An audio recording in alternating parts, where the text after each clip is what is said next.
오늘 우리가 읽은 이 두 절은 골로새서 전체의 3분의 1을 차지합니다. 다시 말하면요, 골로새서는 세 부분으로 나눌 수 있습니다. 보통 편지와 마찬가지죠. 서두와 본론, 그리고 결말입니다. 이 세 부분 중 하나인 편지의 서두가 바로 오늘의 본문입니다. 또한 이 오늘의 본문인 편지의 서두는 또 세 부분으로 나눌 수 있습니다. 보내는 자와 받는 자, 그리고 보내는 자가 받는 자에게 하는 문안 인사, 이렇게 세 부분으로 나눌 수 있습니다. 사도 바울은요, 오늘의 이 본문을 통해서 송신자, 그러니까 하나님의 뜻으로 말미암아 그리스도 예수의 사도된 바울과 형제 디모데는 이 말을 통해서 바울이 자신을 어떻게 인식하고 자신의 동료를 어떻게 바라보는지를 볼 수 있습니다. 또한 수신자들을 언급하면서 사도 바울이 교회를 어떻게 바라보고 있는가를 우리가 볼 수 있습니다. 또한 문안 인사를 통해서 다시 오실 그리스도를 기다리는 오늘을 어떻게 살아가고 있는가를 보여주고 있습니다. 특별히 오늘 저는 오늘 이 수신자에 대한 언급을 조금 더 자세히 살피고자 합니다. 이를 통해서 우리는 사도 바울이 교회를 어떻게 바라보는지 이해할 수 있습니다. 그래서 우리는 오늘 이 골로새서 1장 1절과 2절 말씀 중에 수신자를 언급하고 있는 그 본문을 자세히 살펴보며 사도 바울이 교회를 어떻게 바라보고 있는지, 더 나아가서 오늘을 살아가는 우리의 교회는 어떠한 존재이고 우리는 우리의 교회와 교회의 구성원들을 어떻게 바라보아야 하는가를 함께 생각해 보고자 합니다. 우리가 이제 골로새서의 서두를 함께 살필 것인데요. 먼저 이 골로새서가 어떠한 메시지를 담고 있는가를 먼저 생각해 보겠습니다. 골로새서 2장 8절을 보니까 이렇게 말하고 있습니다. 누가 철학과 헛된 속임수로 너희를 사로잡을까 주의하라. 이것은 사람의 전통과 세상의 초등학문을 따름이요 그리스도를 따름이 아니니라. 이렇게 말하고 있습니다. 사도 바울은 이 골로새 교회, 그러니까 이방인들의 교회가 복음을 받고 난 뒤에 얻은 그 해방을 먼저 말하고요, 자유를 억압하는 헛된 속임수와 철학이라고 불리는 것을 주의하라고 말하기 위해서 이 편지를 작성했습니다. 2장 8절에서 세상의 초등학문이라고 말하고 있습니다. 이것은요, 예수님께서 오시기 전에 그들의 일상의 모든 영역을 지배하던 그 지식입니다. 기초를 깔고 있던 그 지식입니다. 철학과 인간 유전, 그리고 인간의 사상들이 그들을 지배하고 있었습니다.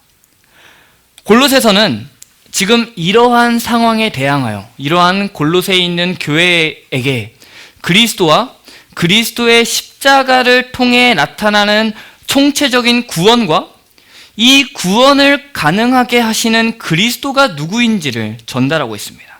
그리고 이 그리스도의 십자가를 통해서 구원받은 사람들이 어떠한 신분의 존재가 되고 그 구원받은 이들의 삶과 그들의 삶의 방향은 어떻게 가져야 하는지를 이 골로새서 4장 전체를 통해서 다루고 있습니다. 이 편지의 서두가 바로 오늘의 본문입니다. 송신자는 바울과 디모데고 수신자는 골로새에 있는 그리스도인들이며 문안인사는 하나님 아버지께로부터 은혜와 평강이 너희에게 있기를 바란다 라는 것입니다. 이제는 수신자의 이야기를 자세히 들여다보겠습니다. 수신자는 골로새에 있는 그리스도인들입니다. 이 그리스도인들을 표현하는데 사도 바울은 두 가지의 용어를 동원해서 그리스도인들을 표현하고 있습니다. 하나는요, 성도들입니다. 거룩한 자들이죠. 거룩한 자들입니다. 다른 하나는 신실한 형제들입니다. 이 두 가지 용어를 자세히 한번 살펴보겠습니다. 먼저는요, 성도들입니다. 제가 질문을 한번 드려보겠습니다. 여러분이 생각하시는 성도는 누구입니까? 다시 한번 다른 질문을 또 드려볼까요? 방금 제가 그 질문을 딱 드렸을 때 여러분의 머리를 샥 스쳐가는 한 사람이 있으셨습니까? 그 사람이 어떠한 분이셨나요? 이 적지 않은 그리스도인들은 교회 안에 성도가 누구냐라고 물었을 때 이렇게 대답하죠. 교회에 등록은 했으나 아직 집사로 임명되진 않았고 어떠한 직분을 가지지 않은 그분을 생각하실 수 있습니다. 이 말은 반은 맞고 반은 완전히 성경적이지 않은 개념이라고 할 수 있습니다. 어떤 부분에서 맞냐면요, 예수님을 믿었기 때문에 성도가 맞죠. 예수님을 믿는다는 점에서는요, 성도가 맞습니다만 아직 서리 집사로 임명되지 않았거나 어떠한 직분을 가지지 않은 바로 그 사람만 성도는 아니라는 거죠.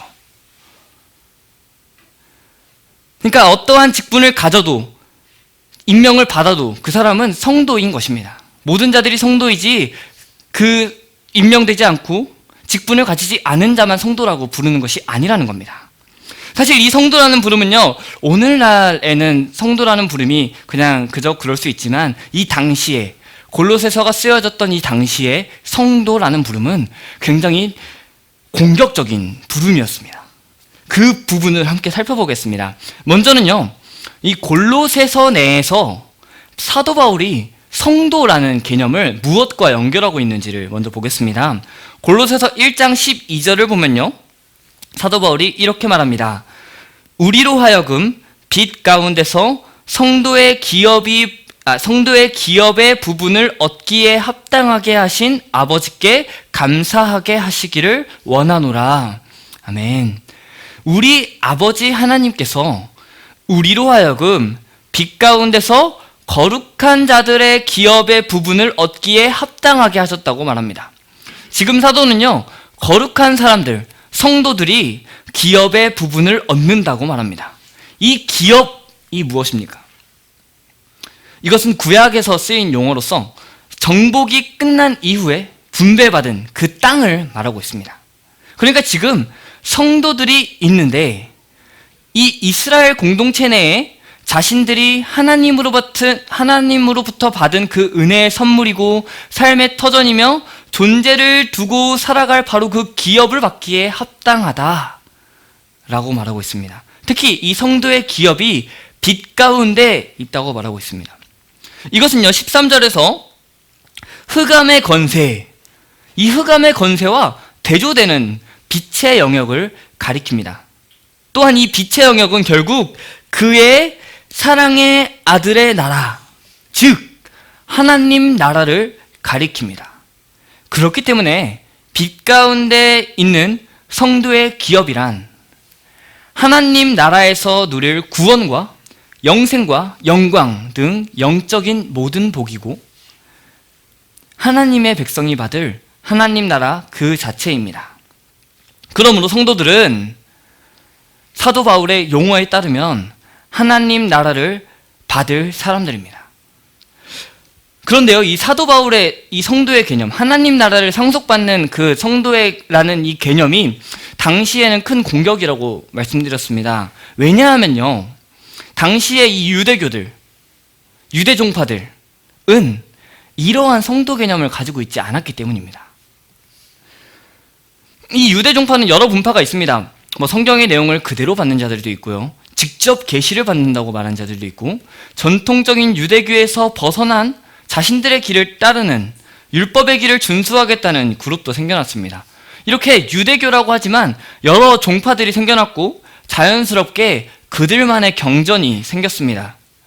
그것들을 이렇게 연구한 자들의 말을 보면요, 거룩한 사람들, 의인들, 택함받은 사람들에 대한 생각이 담겨 있겠죠? 이 여러 경전들의 가르침들이 다 다르지만, 유대 종파들의 가르침들이 다 다르지만 공통된 부분이 있다고 합니다. 그것은 바로 분리된, 그러니까 그냥 일반 사람들이 아니라 그것과는 분리된 엘리트 그룹이 있고 그 그룹만이 오는 세계, 즉 천국에 참여할 수 있다는 것입니다. 이 유대교들의 세계관에서는요, 이방인들은 철저히 제외됩니다. 아예 생각조차 하지 않아요. 하나님의 날개 그늘 아래에 있는 자들은, 이방인들은 근처도 못 오는 자들입니다. 그곳에 있는 자들은 혈통적인 유대인들 뿐이에요. 왜냐하면 그들에게 이방인은 그 자체만으로도 악이고 어둠이기 때문입니다. 지금 이러한 사상이 판치는 곳에서 사도 바울은 성도들을 이야기합니다. 유대인들이 들으면 뒤로 자빠질 만한 이야기죠.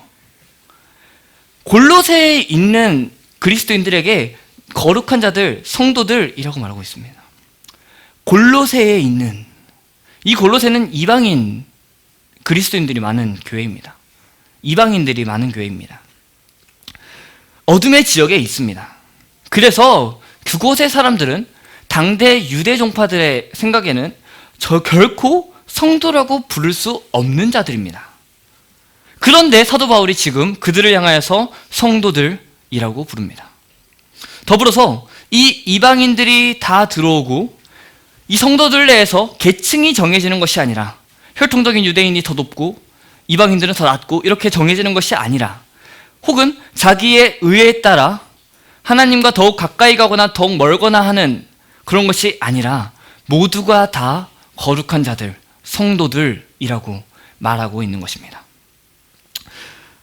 이 성도들 이야기를 마무리해 봅시다. 당시에 이 유대교들의 생각으로는 도저히 하나님 나라에 속할 수 없었던 골로새에 있는 이방인들을 향하여서 사도 바울은 성도들이라고 부릅니다. 그 사람들이 이전에 어떠한 삶을 살았거나 혹은 지금은 어떠한 중에 있거나 그것을 문제시하지 않습니다. 사도 바울은 지금 예수 그리스도를 믿음으로 예수님께 속한 자들에게, 교회의 지체로 부름받은 자들에게 성도들이라고 부르기를 멈추지 않습니다. 여러분 주변에 있는 사람들은 어떠한 분이십니까? 옆에 앉으신 분들을 그나마 더 잘 아시죠? 어떠한 삶을 사는 자들입니까? 옆에 분이 어떠한 삶을 살던가?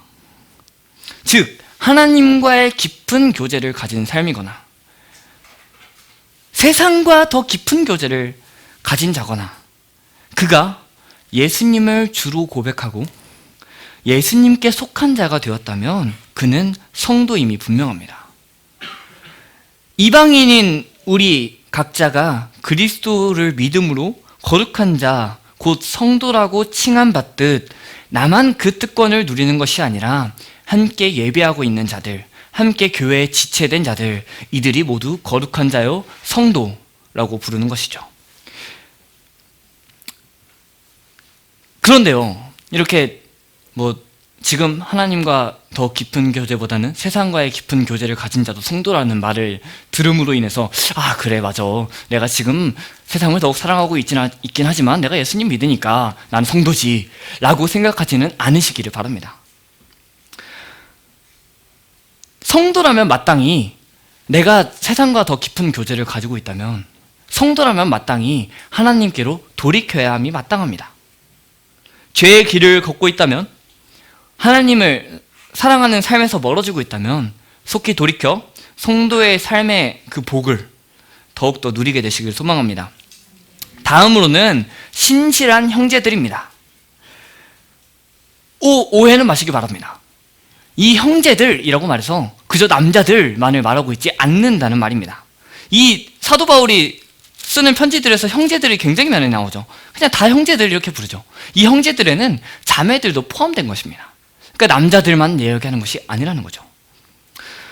사도 바울은요, 유대인이었습니다. 사도 바울은 유대인이었고요, 그는 교회를 박해하던 자였습니다. 교회에 믿는 자들, 곧 교회에 그리스도의 몸된 지체된 자들, 형제요 자매된 자들을 박해하던 사람이었죠. 그러한 사도 바울이 복음의 빛을 받고 난 후에 눈이 열리고 나니까 지금껏 아무런 잘못 없는데도 비난했던 그 사람들이 다 자기 형제고 자기의 자매인 것입니다. 원수였고 죽일 놈이었고 죽이려 가려고 했던 그 사람들이 다 그리스도의 사랑을 받는 사람이었고 신실한 형제 자매들로 나타났던 것입니다. 이 형제의 용어를 한번 생각해 보겠습니다. 이 골로새서 내에서만 한번 생각해 보겠습니다. 사도 바울은요, 자신의 이 복음의 동역자들을 형제라고 언급하기도 하고 새 인류에 속한 모든 자들을 형제라고 부르기도 합니다. 골로새서 3장 10절로부터 11절을 보니까요, 이렇게 말합니다. 골로새서 3장 10절부터 11절까지의 말씀입니다. 제가 읽어보겠습니다. 새 사람을 입었으니 이는 자기를 창조하신 이의 형상을 따라 지식에까지 새롭게 하심을 입은 자니라. 거기에는 헬라인이나 유대인이나 할레파나 무할레파나 야만인이나 수구디아인이나 종이나 자유인이 차별이 있을 수 없나니 오직 그리스도는 만유시요 만유 안에 계시니라.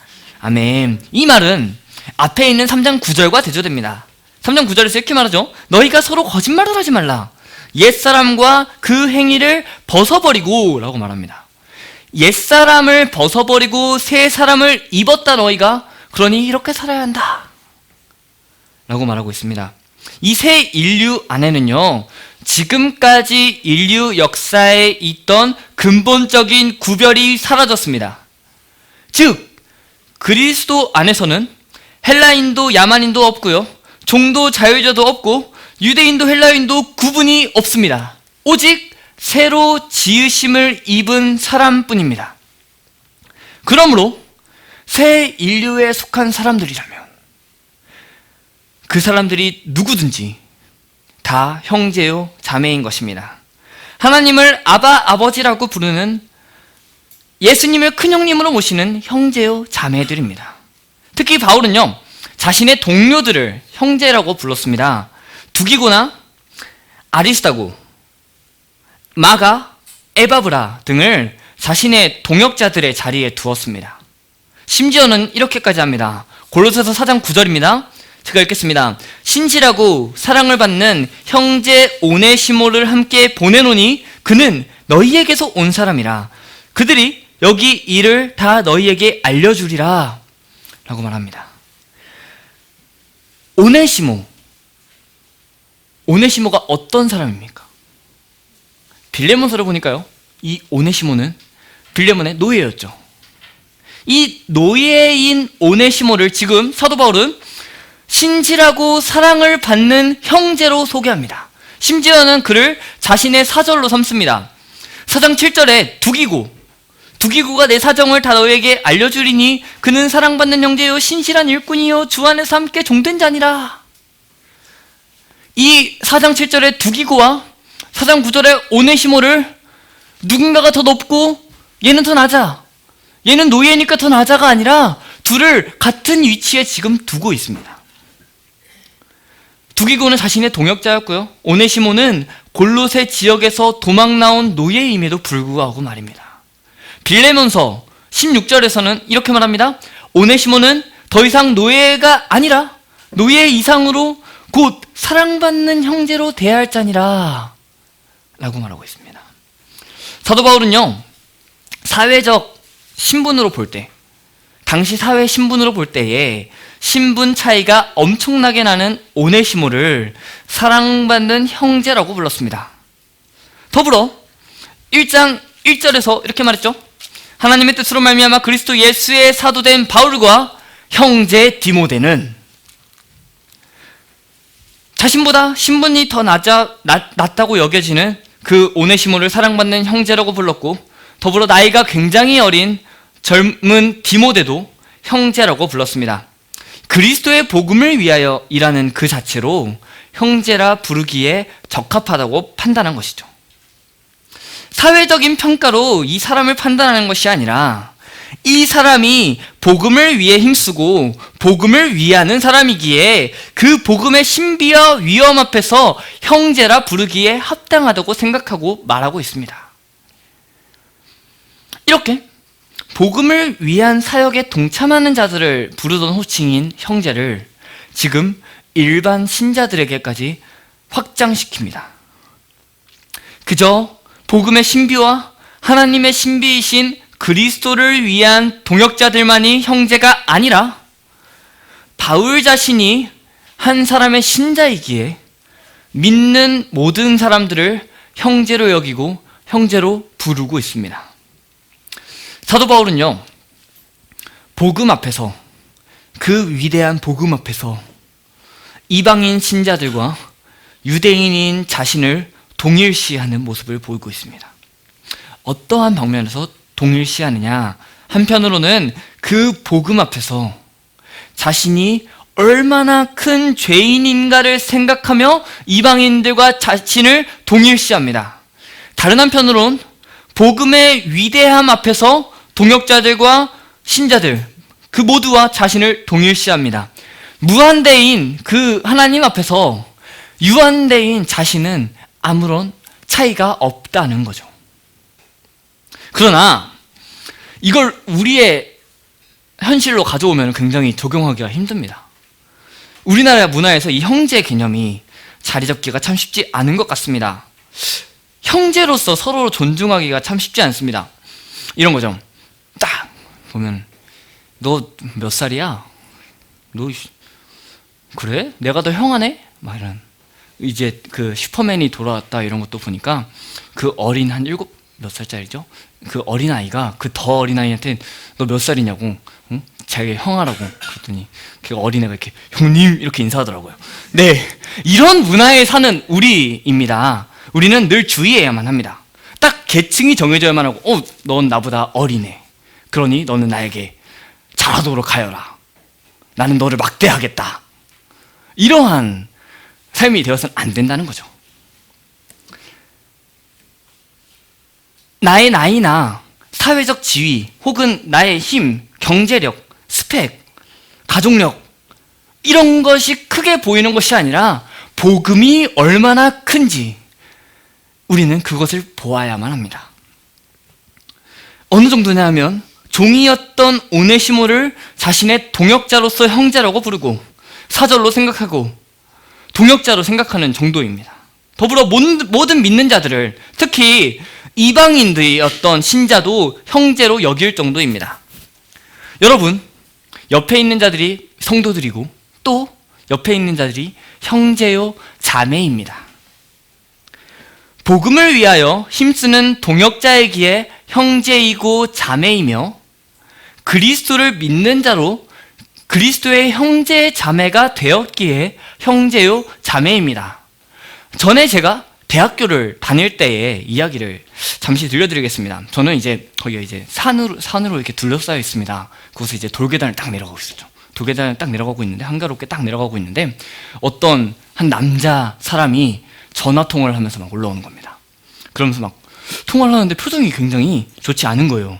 그래서 저 사람은 대체 무슨 근심 걱정이 있길래 무슨 일일까 하고 이제 또 제가 귀를 이렇게 쫑긋했죠. 전혀 모르는 사람인데 그러면 안 되는데, 네, 무튼 이렇게 말하더군요. 전화하면서 진짜 짜증나. 아니 친하지도 않으면서 자꾸 나한테 형제라잖아 이러면서, 이제 기독교 학교니까 형제 이렇게 부르는 거예요. 근데 난 왜 친하지도 않은데 자꾸 나한테 형제라 그러냐고, 그걸 굉장히 짜증내 합니다. 혹시 여러분 가운데도 이런 자들이 계십니까? 아니 나 친하지도 않은데 왜 나한테 형제라 그러고 자매라 그러는 거야? 이런 분이 계십니까? 여러분, 우리가 왜 형제고 자매입니까? 예수님께서 우리의 큰 형아가 되어주시기 때문이죠. 히브리서 2장 10절과 11절을 보니까요, 이렇게 기록되어 있습니다. 그러므로 만물이 그를 위하고 또한 그로 말미암은 이가 많은 아들들을 이끌어 영광에 들어가게 하시는 일에 그들의 구원의 창시자를 고난을 통하여 온전하게 하심이 합당하도다. 거룩하게 하시는 이와 거룩하게 함을 입은 자들이 다 한 근원에서 난지라. 그러므로 형제라 부르시기를 부끄러워하지 아니하시고, 예수님께서 우리의 형제가 되어주십니다. 예수님이 하나님 나라의 백성의 대표가 되어주십니다. 찬양도 있죠. 주 우리 아버지, 우리는 그분의 자녀, 예수 우리 형제, 손에 손 잡고 하나 되어 함께 걸어가리, 이렇게 부르죠. 예수님이 우리의 형제라고 우리가 찬양하지 않습니까? 그래서 3장 1절에서 이렇게 말합니다. 그러므로 함께 하늘의 부르심을 받은 거룩한 형제들아, 우리가 믿는 도리의 사도이시며 대제사장인 예수를 깊이 생각하라. 약속의 땅으로 들어가는 하나님 나라를 상속으로 받은 이 사람들이 하나님의 백성들로서, 하나님의 아들, 딸로서 형제 자매들이며, 이 하나님의 백성된 형제 자매의 큰 형님으로서 예수님께서 계십니다. 그렇게 우리는 누구입니까? 형제요 자매입니다. 또 하나 제 이야기를 하면 좀 그렇겠지만 한번 들어주십시오. 전에 함께 신앙의 삶을 살던, 믿음의 교제를 나누던 교회 공동체의 목사님께서 적지 않게 하시던 말씀이 있습니다. 여러분, 저를 목사라고 부르지 마시고, 물론 진짜 목사라고, 나 목사 아니니까 목사 부르지 마세요, 이게 아니라 목사로 부르지 마시고 형제라고 불러주십시오. 저는 그 말이 더 좋습니다 라고 이야기하더군요. 그러니까 저한테 양민우 전도사님, 굉장히 이런 표현이 어려워요. 네, 양민우 전도사님 이렇게 부르는 것이 아니라 민우 형제 이렇게 부르는 거죠. 이 표현이 교회 공동체 내에서 하나님 나라 백성으로서 더욱 아름답고 복된 표현인 줄 믿습니다. 우리가 이렇게 부를 때에 집사님, 장로님, 권사님, 이것도 굉장히 좋은 표현이지만 형제님, 자매님 이렇게 부를 때 뭔가 좀 더 내가 진짜 하나님을, 우리가 함께 하나님 아버지를 고백하는 자들이구나, 하나님의 가족이구나, 권속된 자들이구나 라는 사실을 더 깊이 이해할 수 있을지 믿습니다. 여러분, 어린 아이로부터 어른에 이르기까지 나이나 직분이나 그 어떤 것에도 상관없이 우리는 예수님을 믿음으로 그 예수님과 연합하여 하나님의 백성들이 되었습니다. 그렇기에 우리는 형제요 자매입니다. 그저 직분이 없기에 형제요 자매가 아니라, 직분이 없기에 성도들이 아니라, 직분이 있을지라도 우리 각자는 예수님이 큰 형아이신 형제요 자매들입니다. 말씀을 마칩니다. 사도 바울은 자신이 예수 그리스도의 복음을 위해 존재한다고 자신을 생각했습니다. 또한 복음의 신비의 위험 앞에 압도되어 이 일을 위해 함께 힘쓰는 동료들, 나이가 많든지 적든지, 사회적인 신분이 높든지 낮든지 복음을 위하는 자라면 다 형제로 부르고 동료의식을 가졌습니다. 나아가서 이 위대한 복음 때문에 골로새의 그리스도인들, 나아가서 전 세계의 그리스도 안에 있는 그리스도인들과 연대의식을 가지고 산 자였습니다. 사랑하는 우리 성도의 형제자매된 여러분, 우리는 누구입니까? 우리는 시흥 삼동에 있는 성도들, 곧 그리스도 안에서 신실한 형제 자매들입니다. 이 위대한 복음의 사건 앞에서 우리를 성도로 부르심에 감격하며 함께 성도요 형제 자매된 자들을 존중하는 공동체가 되어야 할 줄 믿습니다. 어떠한 사람이든, 그가 사회에서 어떠한 역할을 감당하는 사람이든, 나이가 많든지 어리든지, 어떠한 사람이든지, 그의 능력이 탁월하든지 탁월하지 않든지, 저와 여러분과 모든 그리스도인들은 예수님의 형제 자매이며 하나님의 아들, 딸들인 줄 믿습니다. 이렇게 부르심에 감격하며 함께 성도요 형제 자매된 자들을 존중하는 우리의 삶 가운데에 우리 아버지 하나님으로부터 은혜와 평강이 덮어질 줄 믿습니다. 이 은혜로 인한 평강을 누리는, 성도됨을 감격하며 형제 자매됨을 마음껏 누리는 우리의 교회 공동체를 바라보시며 하나님께서 기뻐하시고, 그러한 교회 공동체 안에 있는 우리는 참 행복을 누릴 줄 믿습니다. 우리 함께 기도하겠습니다.